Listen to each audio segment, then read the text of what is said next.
اعوذ باللہ من الشیطان الرجیم بسم اللہ الرحمن الرحیم سورۃ یوسف آیت نمبر 100. ورفع أبويه على العرش وخروا له سجدا وقال يا أبت هذا تأويل رؤياي من قبل قد جعلها ربي حقا وقد أحسن بي إذ أخرجني من السجن وجاء بكم من البدو ومن بعد أن نزغ الشيطان بيني وبين إخوتي إن ربي لطيف لما يشاء إنه هو العليم الحكيم. ترجمہ. اور انہوں نے اپنے والدین کو تخت پر بٹھایا اور وہ سب ان کے سامنے سجدے میں گر پڑے، اور یوسف نے کہا ابا جان، یہ میرے خواب کی تعبیر ہے جسے میرے پروردگار نے سچ کر دکھایا، اور اس نے مجھ پر بڑا احسان فرمایا کہ مجھے قید خانے سے نکال دیا اور آپ لوگوں کو دیہات سے یہاں لے آیا، حالانکہ اس سے پہلے شیطان نے میرے اور میرے بھائیوں کے درمیان فساد ڈال دیا تھا۔ حقیقت یہ ہے کہ میرا پروردگار جو کچھ چاہتا ہے اس کے لیے بڑی لطیف تدبیریں کرتا ہے، بے شک وہی ہے جس کا علم بھی کامل ہے، حکمت بھی کامل۔ تفسیر.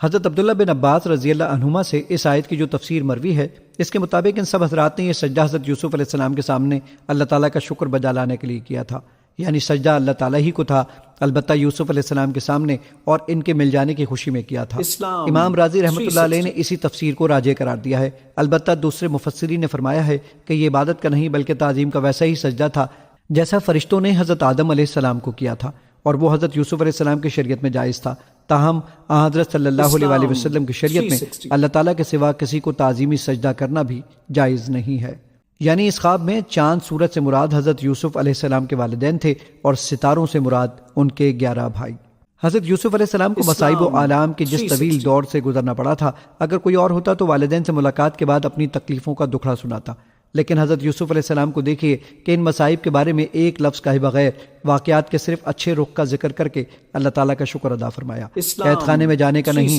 وہاں سے نکلنے کا ذکر فرمایا، والدین کی جدائی کا بیان کرنے کی بجائے ان کے مصر آ جانے کا تذکرہ فرما کر اس پر شکر ادا کیا، بھائیوں نے جو ستم ڈھائے تھے ان کو شیطان کا مچایا ہوا فساد قرار دے کر بات ختم فرما دی۔ اس سے یہ سبق ملتا ہے کہ ہر انسان کو چاہیے کہ وہ سخت سے سخت حالات میں بھی واقعات کے مثبت رخ کا تصور کر کے اللہ تعالیٰ کا شکر گزار ہو۔ آیت نمبر 101. رب قد آتيتني من الملك وعلمتني من تأويل الأحاديث فاطر السماوات والأرض أنت وليي في الدنيا والآخرة توفني مسلما وألحقني بالصالحين. ترجمہ. میرے پروردگار، تو نے مجھے حکومت سے بھی حصہ عطا فرمایا اور مجھے تعبیر خواب کے علم سے بھی نوازا، آسمانوں اور زمین کے پیدا کرنے والے تو ہی دنیا اور آخرت میں میرا رکھوالا ہے، مجھے اس حالت میں دنیا سے اٹھانا کہ میں تیرا فرما بردار ہوں اور مجھے نیک لوگوں میں شامل کرنا۔ تفسیر. یہ چند فقرے جو اس موقع پر حضرت یوسف علیہ السلام کی زبان سے نکلے ہیں ہمارے سامنے ایک سچے مومن کی سیرت کا عجیب دلکش نقشہ پیش کرتے ہیں۔ صحرائی گلہ بانوں کے خاندان کا ایک فرد جس کو خود اس کے بھائیوں نے حسد کے مارے ہلاک کر دینا چاہا تھا، زندگی کے نشیب و فراز دیکھتا ہوا بالآخر دنیاوی عروج کے انتہائی مقام پر پہنچ گیا ہے۔ اس کے قحط زدہ اہل خاندان اب اس کے دستے نگر ہو کر اس کے حضور آئے ہیں، اور وہ حاسد بھائی بھی جو اس کو مار ڈالنا چاہتے تھے اس کے تخت شاہی کے سامنے سر نگو کھڑے ہیں۔ یہ موقع دنیا کے عام دستور کے مطابق فخر جتانے، ڈینگے مارنے، گلے اور شکوے کرنے اور تان و ملامت کے تیر برسانے کا تھا، مگر ایک سچا خدا پرست انسان اس موقع پر کچھ دوسرے ہی اخلاق ظاہر کرتا ہے۔ وہ اپنے اس عروج پر فخر کرنے کے بجائے اس خدا کے احسان کا اعتراف کرتا ہے جس نے اسے یہ مرتبہ عطا کیا۔ وہ خاندان والوں کو اس ظلم و ستم پر کوئی ملامت نہیں کرتا جو اوائل عمر میں انہوں نے اس پر کیے تھے، اس کے برعکس وہ اس بات پر شکر ادا کرتا ہے کہ خدا نے اتنے دنوں کی جدائی کے بعد ان لوگوں کو مجھ سے ملایا۔ وہ حاسد بھائیوں کے خلاف شکایت کا ایک لفظ زبان سے نہیں نکالتا، حتیٰ کہ یہ بھی نہیں کہتا کہ انہوں نے میرے ساتھ برائی کی تھی، بلکہ ان کی صفائی خود ہی اس طرح پیش کرتا ہے کہ شیطان نے میرے اور ان کے درمیان برائی ڈال دی تھی، اور پھر اس برائی کے بھی برے پہلو چھوڑ کر اس کا یہ اچھا پہلو پیش کرتا ہے کہ خدا جس مرتبے پر مجھے پہنچانا چاہتا تھا اس کے لیے یہ لطیف تدبیر اس نے فرمائی،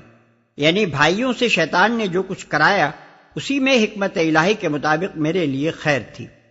چند الفاظ میں یہ سب کچھ کہہ جانے کے بعد وہ بے اختیار اپنے خدا کے آگے جھک جاتا ہے، اس کا شکر ادا کرتا ہے کہ تو نے مجھے بادشاہی دی اور وہ قابلیتیں بخشی جن کی بدولت میں قید خانے میں سڑنے کے بجائے آج دنیا کی سب سے بڑی سلطنت پر فرما روائی کر رہا ہوں، اور آخر میں خدا سے کچھ مانگتا ہے تو یہ کہ دنیا میں جب تک زندہ رہوں تیری بندگی و غلامی پر ثابت قدم رہوں، اور جب اس دنیا سے رخصت ہوں تو مجھے نیک بندوں کے ساتھ ملا دیا جائے۔ کس قدر بلند اور کتنا پاکیزہ ہے یہ نمونہ سیرت۔ یہاں یہ قصہ ختم ہو رہا ہے، اس لیے پھر اس حقیقت پر متنبہ کر دینا ضروری ہے کہ قصہ یوسف علیہ السلام کے متعلق قرآن کی یہ روایت اپنی جگہ ایک مستقل روایت ہے، بائبل یا تلمود کا چربا نہیں ہے۔ تینوں کتابوں کا متقابل مطالعہ کرنے سے یہ بات واضح ہو جاتی ہے کہ قصے کے متعدد اہم اجزاء میں قرآن کی روایت ان دونوں سے مختلف ہے۔ بعض چیزیں قرآن ان سے زائد بیان کرتا ہے اور بعض ان سے کم، اور بعض میں ان کی تردید کرتا ہے، لہذا کسی کے لیے یہ کہنے کی گنجائش نہیں ہے کہ محمد صلی اللہ علیہ وسلم نے جو قصہ سنایا وہ بنی اسرائیل سے سن لیا ہوگا۔ آیت نمبر 102۔ ذلك من أنباء الغيب نوحيه إليك وما كنت لديهم إذ أجمعوا أمرهم وهم يمكرون۔ ترجمہ: اے پیغمبر، یہ تمام واقعہ غیب کی خبروں کا ایک حصہ ہے جو ہم تمہیں وحی کے ذریعے بتا رہی ہیں، اور تم اس وقت